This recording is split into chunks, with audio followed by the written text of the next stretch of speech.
Zoti Bonjaku, tani dy pyetje, po i përmbledh në një. Ligjërisht, a ka justifikim që një hetim për krime zgjedhore të zgjas kaq shumë pas zgjedhjeve? Dhe e dyta, nëse ka dyshime për krime zgjedhore, a nuk duhej vepruar në flagrancë që hetimi të kishte pesh? Pra, kam vlerë këto tani?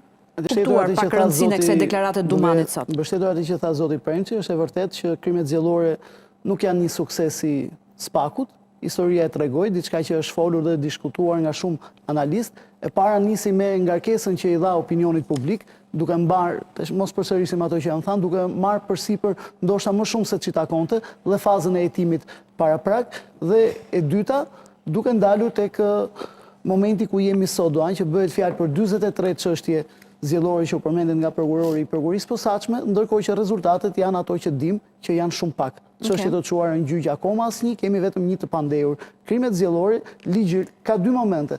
Doan mënyra e kryerjes së hetimit ligjërisht dhe mënyra e hetimit duke ju përshtatur nevojave dhe momentit kohës.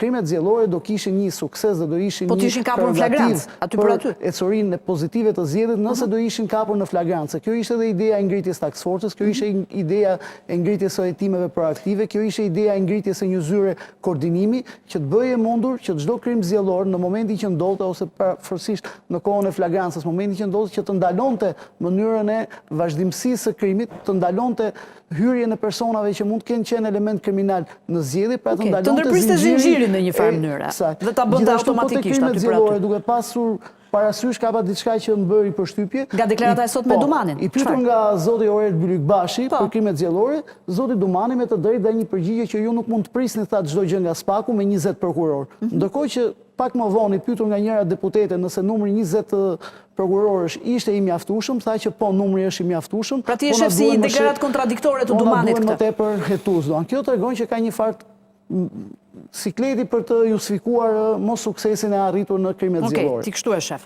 Mirë, zoti Kikia, të bëj dhe ty një pyetje për këtë pjesë para se të ndalem te një moment tjetër i Altin Dumanit. Tani kur personat në tim, siç janë këta kryebashkiakët, mbajnë ende poste publike, pra janë ende në detyrë. Çfarë do të thonë kjo? A cënohet besimi tek institucioni? A ka kuptim? Së pari, çështja e krimit zgjedhor besoj që ishte çështja më e rëndësishme e raportimit, do duhet ishte çështja më e rëndësishme e raportimit të SPAK-ut, pasi këtë vit, si asnjëherë tjetër në një proces zgjedhor, SPAK-u u angazhua në mënyrë specifike duke krijuar një strukturë të posaçme, tashmë ne e dim atë task force-ën e famshme ku ndahen prokurorët, kush do mboloj kryeqytetin, kush do mboloj Fierin, Durrësin, Korçën, Elbasanin e kështu me radhë, duke krijuar perceptimin publik që tashmë SPAK-u është ai Big Brotheri që do qëndrojë mbi krye, do vazhdojë gjithçka, do ndërhyj.